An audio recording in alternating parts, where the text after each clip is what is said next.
Hello. Good evening. Thank you so much for braving the rain and coming to join us early for the opening and for this artist talk by Richard Ibgi and Mary Lou Lemons. Um, exhibition has been going on for me for probably in some ways about 6 years. It's been swimming around in my head, and personally, it's such a wonderful thing that it's kind of like come to fruition and become something concrete. That I don't do that by myself by any stretch. So I do have if you'll bear with me, I do have a few people to thank. First of all, I do need to thank the artists, all of the artists. I won't name them all, but I'll certainly name the two that are in this room. um, uh, Richard Ibgi and Mary Lou Lemons, who you'll hear from in a moment, and I'll try to make this brief. But also we have Leah Perzhowski and Dan Perzhowski here as well. Leah has a whole installation of her work. And Dan will also has his own gallery as well, and he will be sort of performing his during the opening as well. I think he'll start drawing again at 6 p.m. In addition to the artists who lend their efforts so generously, we also have a great number of lenders, but I'll single out Linda and George Kurtz and Michael Lowe and Kim Klosterman, all of whom are in Cincinnati. And locally, the Ohio State University, actually, the Wexner Center, has generously lent a work of theirs by Mel Bochner. But of course, there is the Columbus Museum of Art's team to thank as well.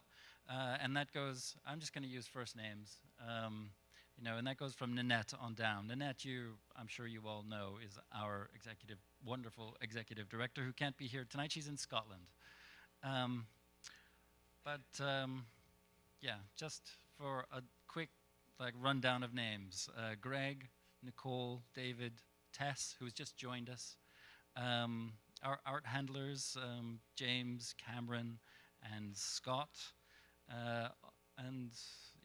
People say all kinds of nice things about that crew. So I'm deeply indebted to them for making not only me happy, but our artists and our public, you.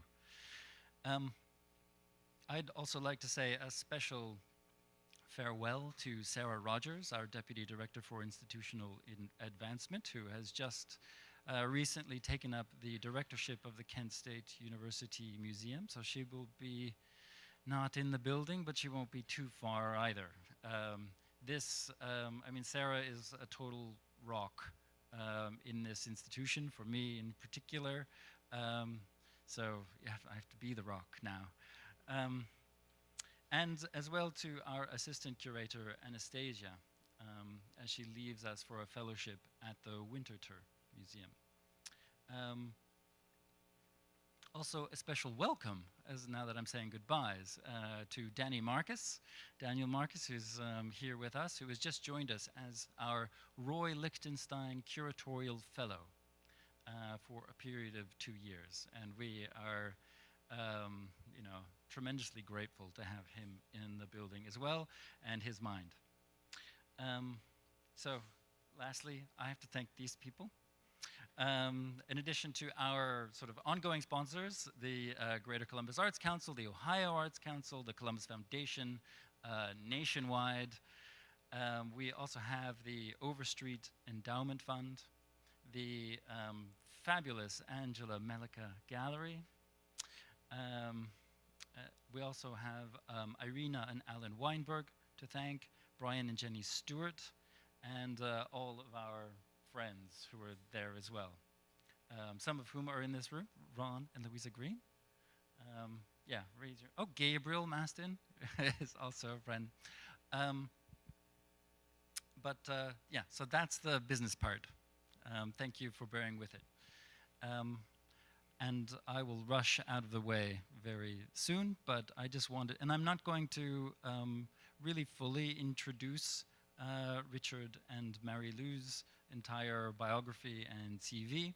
I'll try to get out of the way, but they live in a very small place, about an hour and a half outside of Montreal, called Durham Sud, and for me, to do a studio visit in such a place was a very special thing. Driving out into the countryside of Quebec, eating poutine, but most of all, being welcomed in a kind of, an idyll of a place that they inhabit, and extremely with people with an incredible sort of warmth, matched only by a really sharp intellect. I first saw their work in Istanbul, in the Istanbul Biennial. Was that 2015? Yeah. Which was a fantastic show overall, but as soon as I saw their work splayed out on a very long table, I knew, I took a bunch of photos and I said, okay, these people are going to be in my show 3 years hence. It took me a while to actually make the contact, but I am so glad I did, and I think you will be stunned when you walk through their installation. But without further ado, let me hand it over to Richard and Mary Lou.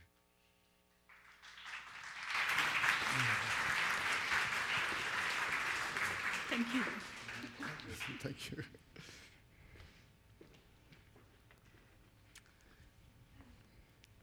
So to continue this beautiful introduction, we would also like to make a few thank yous. First, we would like to thank Tyler Kahn for inviting us to give this talk and to participate in the exhibition, as well, of course, as the Columbus Museum of Art. It's been a real pleasure to be here. We spent almost a week here. And I also wanted to thank the team that we worked with during the installation, because it's true, Tyler named them by first names, and it's a really wonderful team, very dedicated, and they do such excellent work. So finally, I'd like to thank each and every one of you for being here tonight. So the talk we're going to present is not a standard artist talk. It's actually a reflection on a lot of the research and ideas and the history that has informed our work. And it deals precisely with questions of measurement, representation, and abstraction. And I think these questions are especially relevant for the exhibition you are about to see. So I hope you will enjoy it. And there'll be time for questions at the end if you'd like to discuss some aspects of our talk further.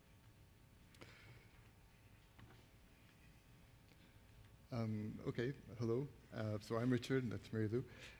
I'd also like to echo all the thank yous, especially you today for coming here.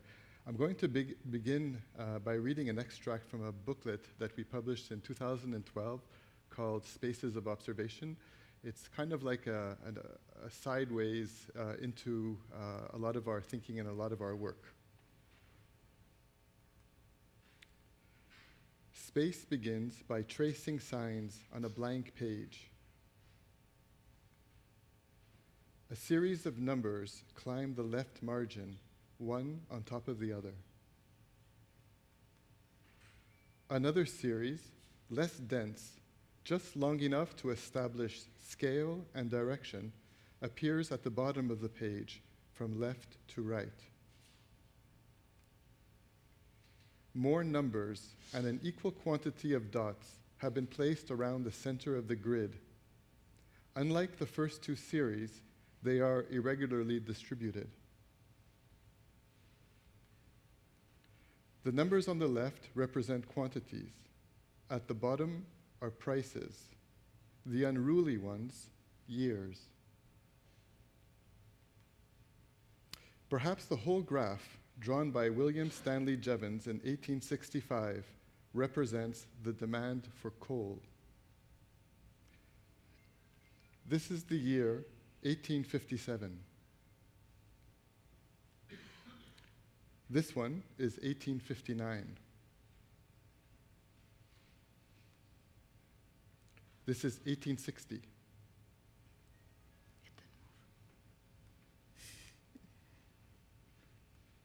This is 1858. This is 1863. And this is 1862. This is 1861. And this is 1865. Later, almost as an afterthought, a dashed line is drawn. It does not represent anything. Yet its focus and regularity appear to call the dots to order, to a regular function. Suddenly, the isolated dots look confused, disorganized, almost stupid. So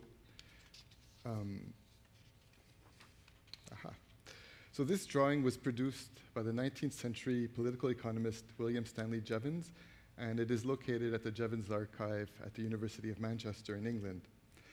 It's one of the earliest known attempts to derive a mathematical function from plotting statistical data on prices and quantities. In the graph, you could recognize the function by the dashed line. What is interesting to us is that the dashes do not connect the dots, which would have provided an irregular line. Rather, the dashes form a smooth curve, indicating where Jevons thought the dots would have gone had the observations been recorded more accurately.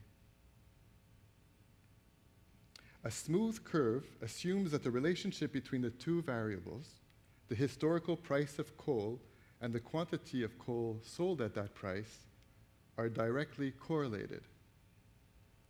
And it was at the end of the 19th century when political economists stopped gaping at the individual dots and started to look for patterns in the data or for social facts, that their field of study was transformed from political economy to economics, or the science of economy. Whereas today, even a cursory comparison of economics with other social and natural sciences reveals the unusual emphasis economists place on the use of graphs, political economists were rather late to embrace statistical data into their field of study.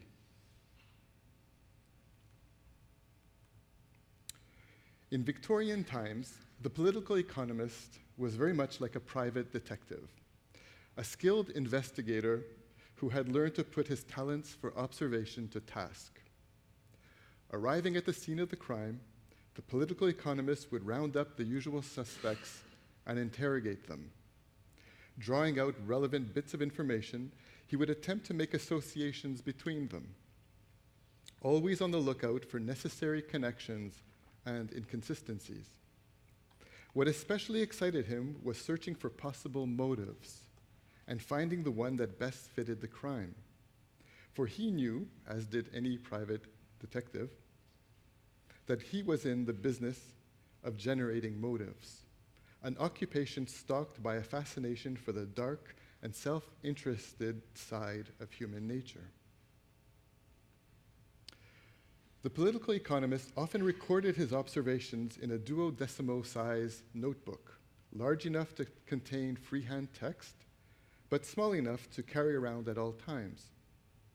On the right-hand page, it was common practice to record numerical facts, notes from conversations, excerpts from other texts, and personal experiences.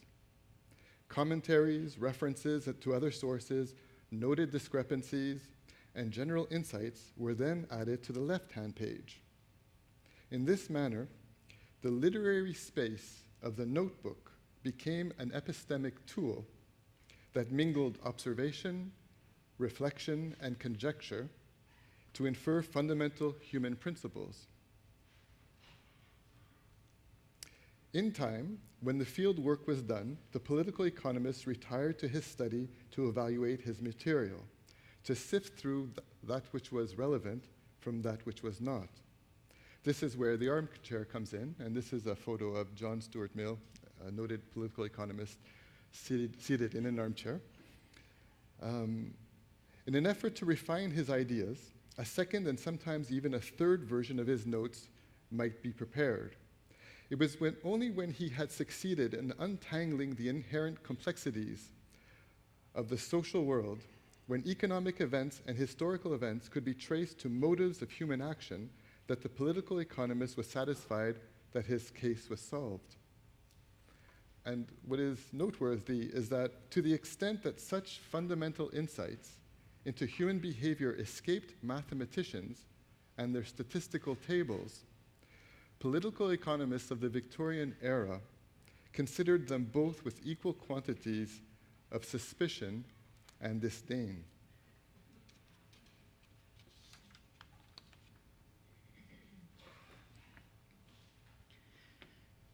Graphs were first introduced in political economy during the 18th century by William Playfair, a Scottish engineer.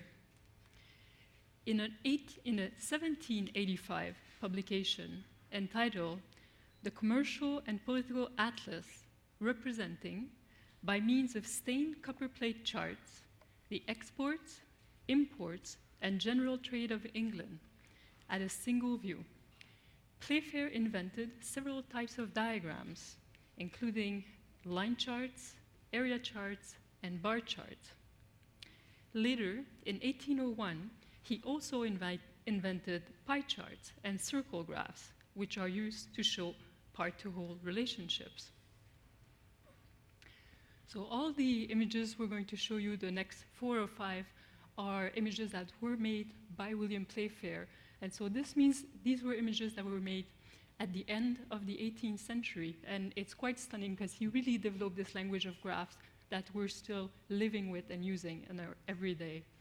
So these are exports and imports of Scotland for 1780 and until 1781. This is a bar graph that is showing the price of wheat. Sorry, I'm just trying to place this better. This is a very original graph. It's something that we don't really see anymore because he was developing this language, so he was trying all kinds of things, but he combined bar graphs, so those red bars that we see and yellow bars, and then he used circles, area graphs, circle graphs, and pie charts in the same graph. So a very unusual combination to look at the correlation of population and revenue. And this is one of the classical plates from the book I mentioned before, so from 1785, which show for England the export and net imports to and from Denmark and Norway. So there's a negative zone and a positive zone here. And it's using both a line, so there's a line graph, and there's an area graph, also these big zones of color. So, however, diagrams were not to be seen again in literature for over a century. So what he did as a pioneer was really not followed by very many people, actually extremely few. It was around the 1830s, as the use of statistics intensified, that interest in graphical means of expression revived and started to appear in scientific texts and, to a lesser extent, in works of social and historical analysis. Yet, when Jevons started producing economic graphical representation from the 1860s onward, he was highly criticized for doing so by his fellow political economists. It was mainly through the work of Alfred Marshall in 1880, so almost a century later, that diagrams became an accepted form for representing economic concerns. Marshall was the first to plot supply and demand curves onto one and the same Cartesian plane so that they could cross at what would become known as the point of equilibrium. It was at this moment that political economists traded the literary space of observation, reflection, and conjecture, the notebook and the armchair, for the Cartesian space of statistics and mathematics.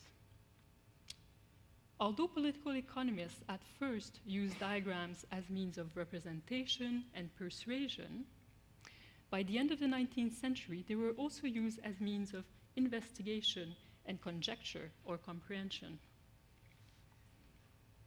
With the change in focus from representation to investigation and knowledge generation, diagrams in economics also change from a concern with shape and functional form to a focus on turning points and points of intersection. Furthermore, while representations are static in relation to what they show and reference, for example, a bar chart representing statistics, which is here, about the distribution of average output in the USA, knowledge generators have a dynamic, open-ended relation to what they can provoke. So for instance, this is space relationship layout for Dorban Consulting. So this is a diagram that can be used to imagine different spatial layout for an office.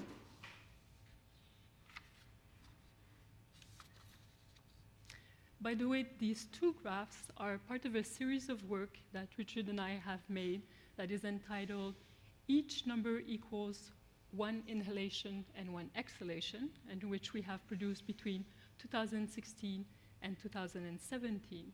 And this series of sculptures comprised about 100 elements, and about half of them are presented here today in the exhibition you are about to see.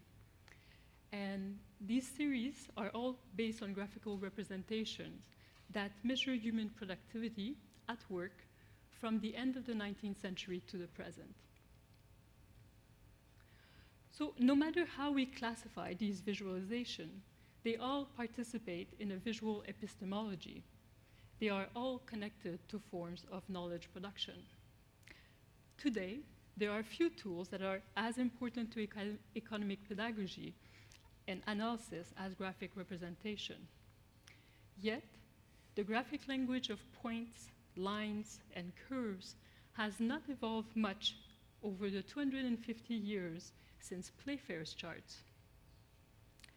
In many ways, the diagrammatic techniques that were developed during the 19th century reflect the scientific paradigm of the time, which is to say, they participate in the process of breaking nature down into its simplest possible elements, and then trying to define rules and causal relation on how these elements interact. Many would argue that the science of economics itself has not evolved much since the 19th century either.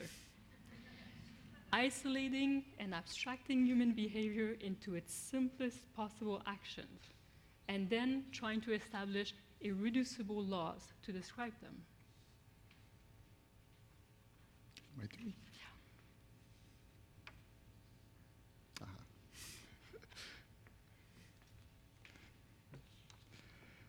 So graphical forms of representation may be considered as the meeting point between statistics and geometry. Without data, we would have nothing to plot, and without geometry, we are left with discrete points that will always remain unrelated.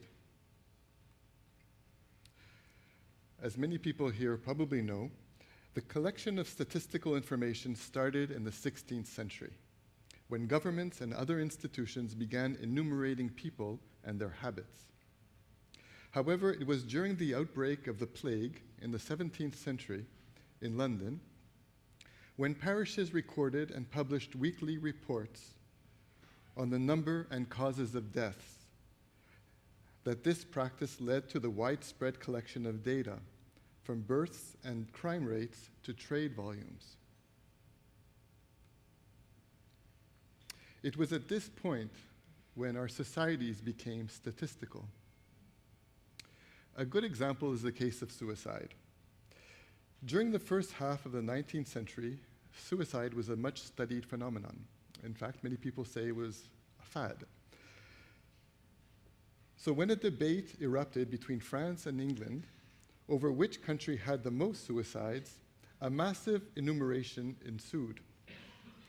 The result was published in 1822 by Jean-Pierre Falret, and it was a dissertation on hypochondria and suicide. In addition to observing that 1813 was a particularly bad year for Paris suicides, and by this, honestly, I'm not sure if he means that there were very many or very few,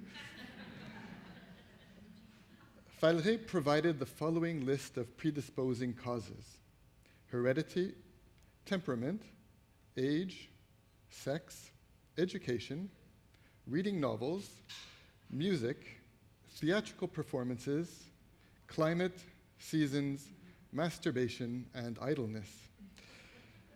More importantly, as the figures on suicides became public, along with other forms of social deviancy, mathematicians pored over them.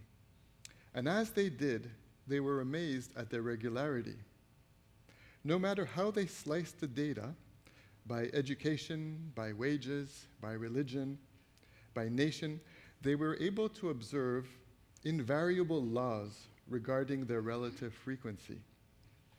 They could not help but wonder how it was that when regarded en masse, phenomena that appeared to be the result of free will and a very complex set of social circumstances could become so predictable.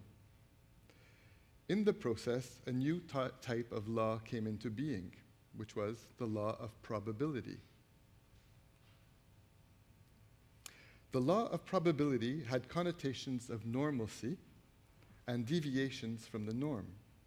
And as such, it had direct consequences on people and on their behavior. If the Enlightenment attempted to understand and define something called human nature, by the 19th century, thinkers became obsessed with something called normal people. The interesting thing about statistical laws concerning human behavior is that they are both inexorable and self-regulating. People are normal if they conform to the central tendency. Those at the extremes are considered pathological. Consequently, most of us try to make ourselves as normal as possible, which in turn affects that which is considered normal. Furthermore, enumeration requires categories, and defining these new classes of people for the purposes of statistics has consequences on the way we conceive of ourselves and of others. And just taking a look at some of the works that are present in the exhibition, I will single out two, which are a direct illustration of this point. One of them is by Rosetta Biscotti, called Other, which is a beautiful textile work. And the other one is one by Tim Rietenbach called Us, which is also, which plays basically with categories of society.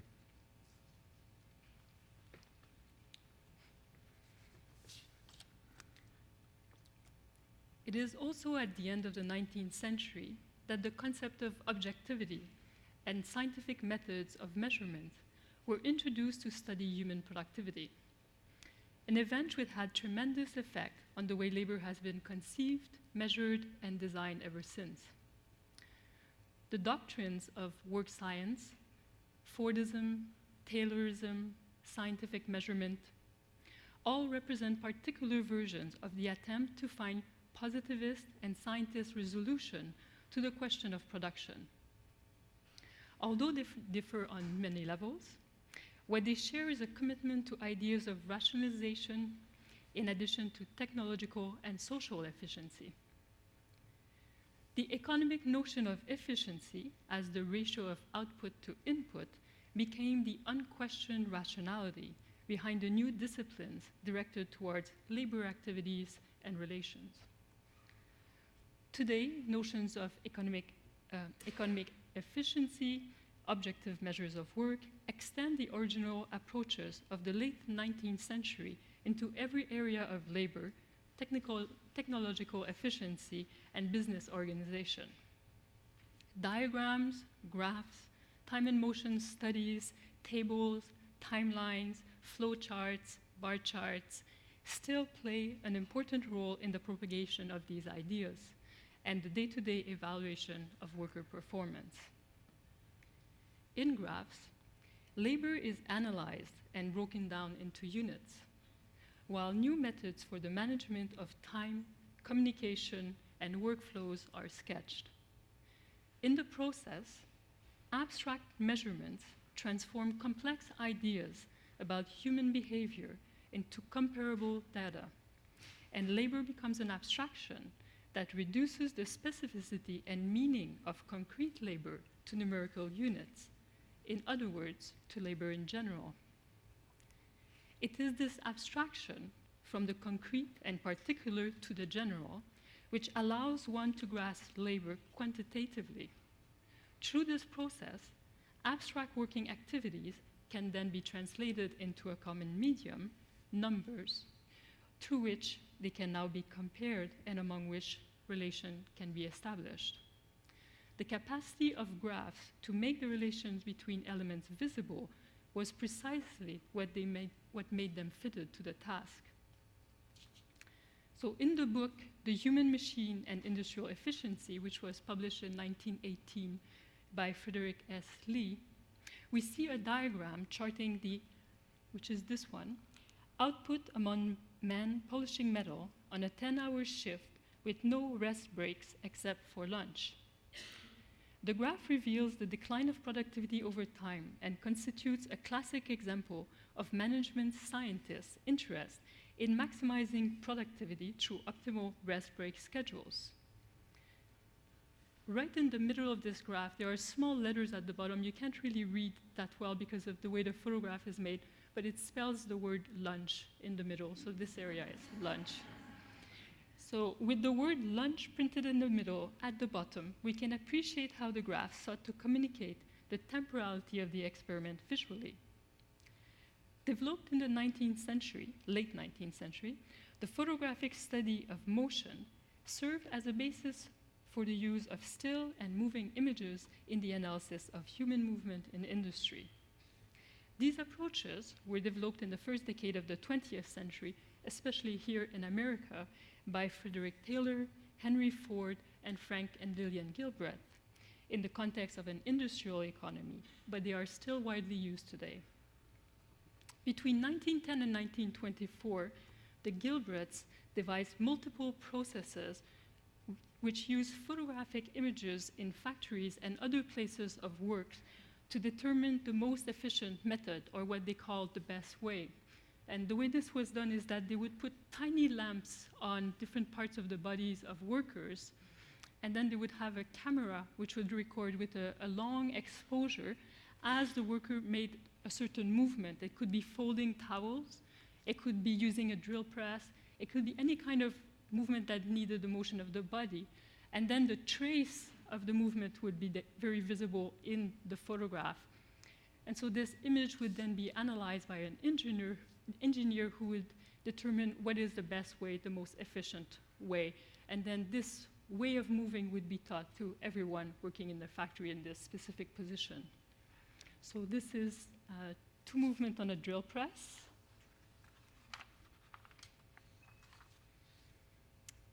And this graph has a title for the graph on the left-hand side is entitled Natural Movement on of the Hand.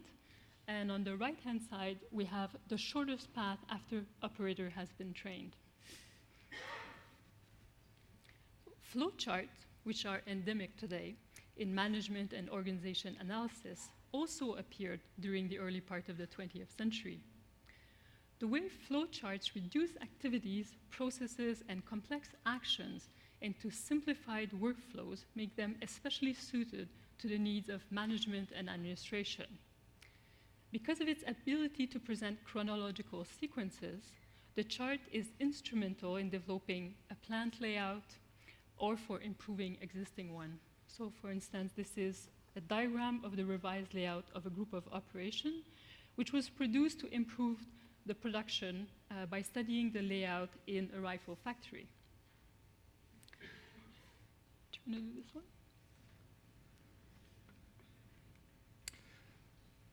other diagrams, such as organization chart showing the influence of methods, standards, and work design on the operations of the enterprise, reduce the entirety of relationships within an enterprise to discrete chunks of activity, workflows, and hierarchical positioning. Organization charts are very clear and visually pleasing, and that's why they're used, because they look nice on paper and on a PowerPoint slide.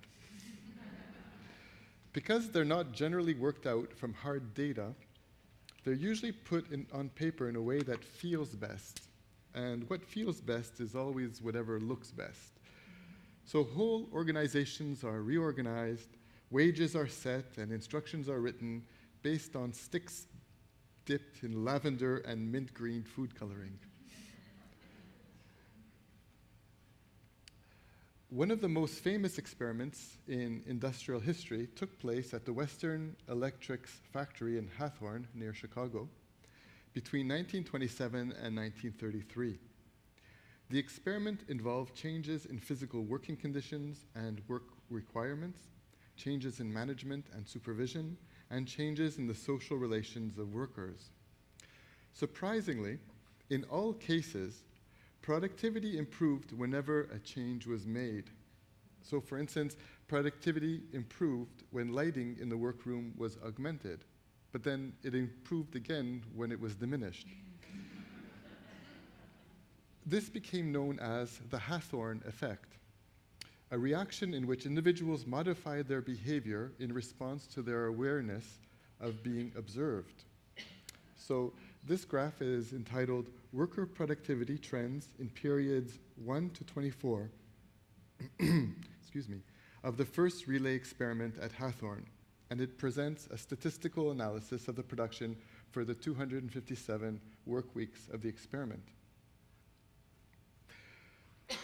From the latter part of the 20th century to the present, what constitutes human productivity and how it can be measured have shifted as economies have gone through a series of transformations that have modified the nature, form, and organization of labor. Amongst these transformations is a shift from the mass production of identical products to delocalize and more flexible manufacturing processes, as well as to service and knowledge economies. While Fordist models considered labor as the harnessing of manpower, post-Fordist models necessitate the mobilization of not only logical and technical capacities, but also of the affective and communicative resources of the worker. So changes in the use and organization of workplaces reflect some of these transformations. They are especially visible in the design of offices. In this graph, entitled Bringing Creative Minds Together, Coffee Point Placements at Novartis Research Facility, we see an architectural plan of one of the edifices of the new campus of Novartis in Basel, which is entirely dedicated to the emplacement of coffee points on the different floors of the building. The plan reveals how architecture itself is designed to respond to the need to foster collaboration and communication between workers in a knowledge economy.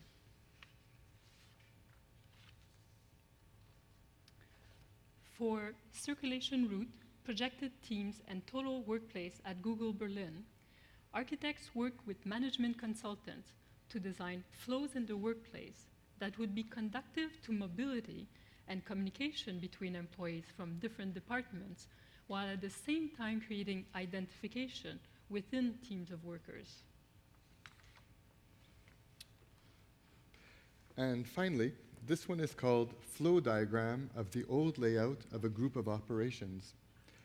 Now, these sculptures have recently been exhibited in New York, where a young art critic visited the exhibition with a former management consultant who was named Hannah. And this is what Hannah had to say about this sculpture. This is meant to visualize how the factory floor would be used by each worker.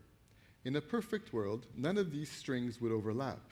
Each person would have a single route, which was never doubled back on, and they would never overlap with those of another worker. If you have machinery involved, every time these lines cross, there's the possibility of error or injury. You see this green guy here? He's just fucking around.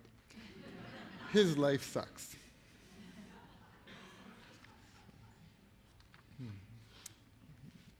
So, I mentioned earlier that graphical forms of representation may be considered as the meeting point between statistics and geometry.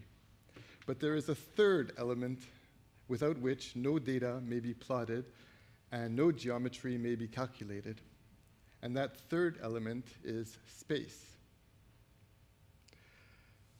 The concept of space can denote the physical or temporal absence that exists between two objects or two words. Like the distance between two people or the silence between two events. It may also denote the everythingness that surrounds us, like when we look up and appreciate the vastness of the sky. When fragmented into smaller bits, space has the capacity to retain the inherent spaceness of the original. Erecting a wall gets you two spaces, where before there was only one.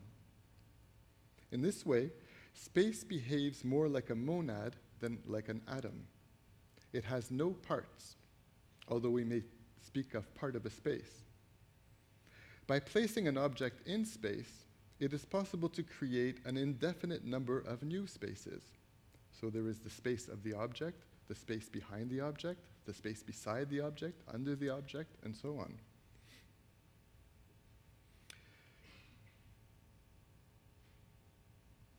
Space defies arithmetic.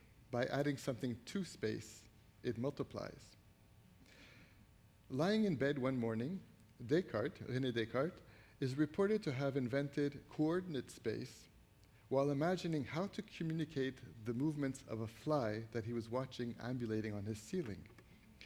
His solution, to describe the fly's position relative to its distance from the walls of the room, amounted to reducing the total space occupied by the insect to a single dot. What he gained in precision, he lost in accuracy. And he also lost the fly. So that concludes our short presentation. Thank you.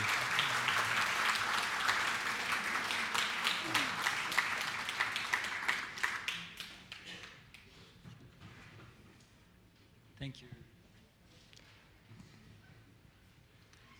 If there are any questions, go ahead. Raise your hand and I will give you a microphone, and I'll wait a couple minutes or a couple seconds, and then I'll ask my question. Okay. We can move out there, maybe. Thank you very much for your comments. Are you mathematicians or statisticians or economists or philosophers to begin with? No comment. Whereas Mary Lou has followed a traditional path to where she is now. Training as an artist, yeah. I never trained as an artist. My first degree was in philosophy. Then after that, I did a master's in administration. And then I worked for a consulting firm that specialized in applied economy for about 6 years until I threw that all away and engaged in my artistic practice. Yes.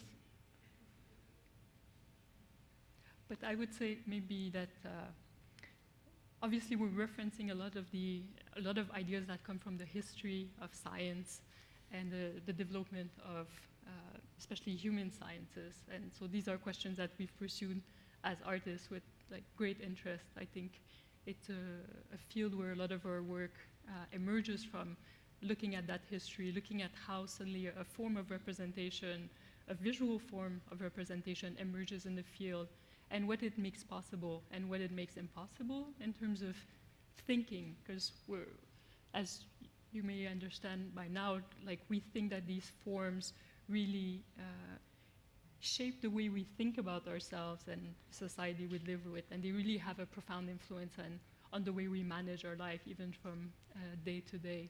And that's what we find interesting about them. They're visual forms, but they're also thought forms. They're bringing these two things together.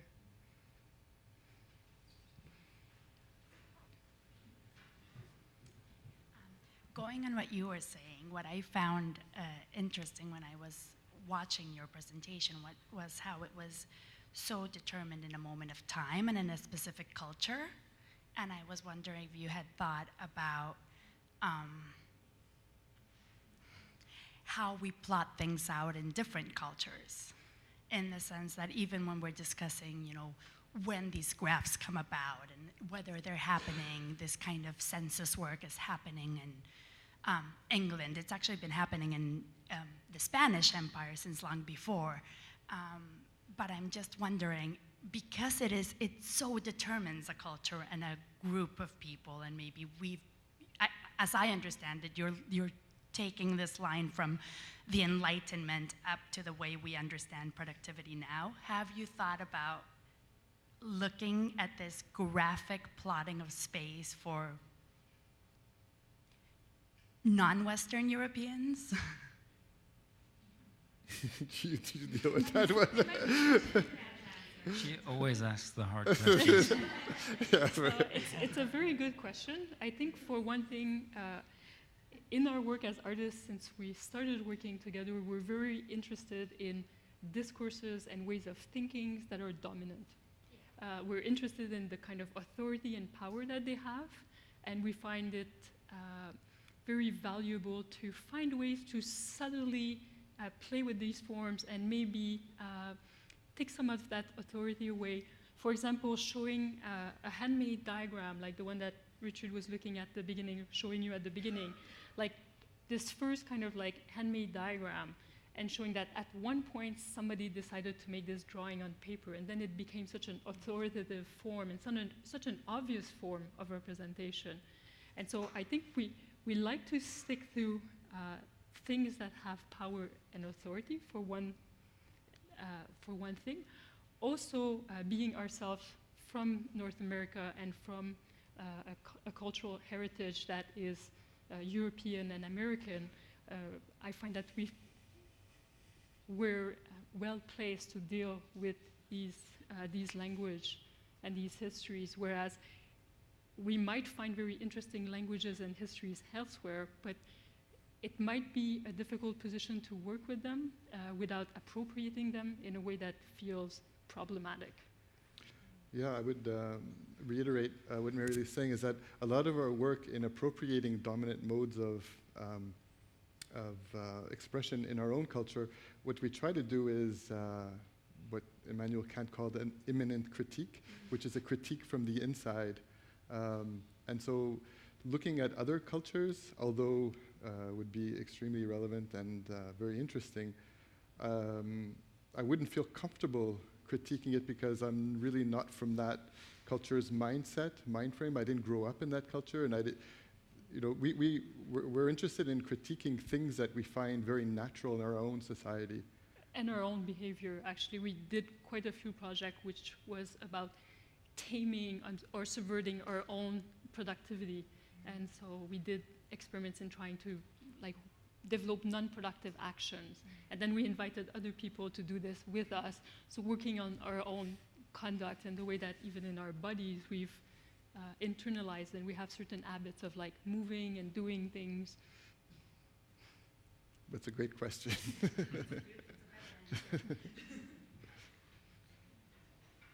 All right.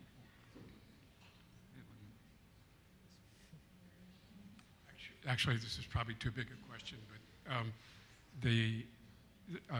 you've done, it seems like really original work on abstraction in art. But one of the things that grabbed me most was very early when you were showing that handmade chart, that original one. And you kept going in closer until you got to something that looked like abstract expressionism. And I was just wondering if that's an underlying interest in your work, how you relate to abstraction in art per se. In art? Can I follow that up? Um, I I was thinking about abstraction as well, and there is the abstraction in art, and a lot of your work can be sort of read, is obviously going to be read in some ways in the context of abstract sculpture or collage, abstract form as we know it in art. And the sort of data that you're working with is data that abstracts people, right? The fly is sort of removed and turned into a dot, an abstraction, just as we are turned into abstractions by Cambridge Analytica, looking at our whole history of likes and page views and things like that.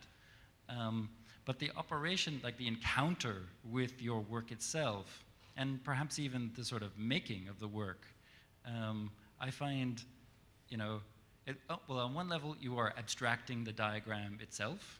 You don't see the data, you just get that form.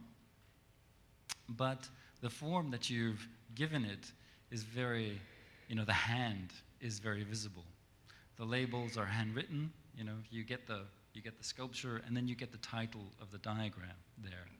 And obviously the sculptures themselves have a very handmade, delicate quality to it. So, I mean, the way I kind of look at it is a sort of de-abstraction, and so I guess my question is, are you the fly? Yeah. I think, do you want to? Go ahead, Yeah? if you want. We're always really polite when we have very little to say. No, but actually that's not true. Okay, to tackle the first part of the question, our concern is less with abstraction in art than abstraction in the history of our civilization. Though we definitely relate to the abstract period and abstraction in art, and when you see our work, we intentionally title them to anchor them into a form of reality and to remove them from a complete abstract space. So there's definitely a reference, but as Tyler mentioned, we leave enough of the data out that the sculptures or collages or whatever do not function as transparent objects into which you could see or read some kind of reality. We're interested in people stopping at the representational form itself to question it. So we don't want people to look at the sculptures in order to looking at a photograph and seeing, let's say, a landscape. We want people to stop at the paper. But in terms of if abstraction is taking something from concrete reality and bringing it to a conceptual realm, let's say, which are riddled with categories and logical connections between them, we very much see our work as bringing these abstract forms back to materiality, and where they can be seen, touched, walked around. And part of that reason why we want to bring abstractions back to reality is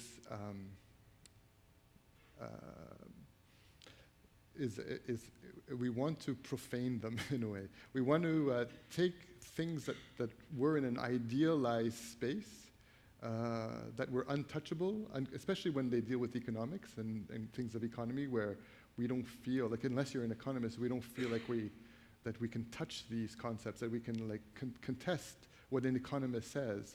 If an economist says that something is good for society, we don't feel that we could say, today at least, well, maybe it might be best for the economy, but we have values that are otherwise, and maybe we want to make societal decisions that don't maybe make the economy grow the most, but reflect our values. And so what we try to do is bring them back to a material reality where we can see that they're fragile, they're constructions, they're not, take them out of their idealized space. I don't know. I've spoken a lot. I don't know if you want to. I think that was a good answer. Thank you. Well, let them decide. if it Thank was a you. good answer. For me. I note that it's 6 o'clock, so I think we're going to have to, or past 6 o'clock, but yeah, we'll be around. Yeah, we'll hold your question and maybe you can ask it, and we'll let everybody go and see the exhibition because I just know the time. Thank you so much. Thank you.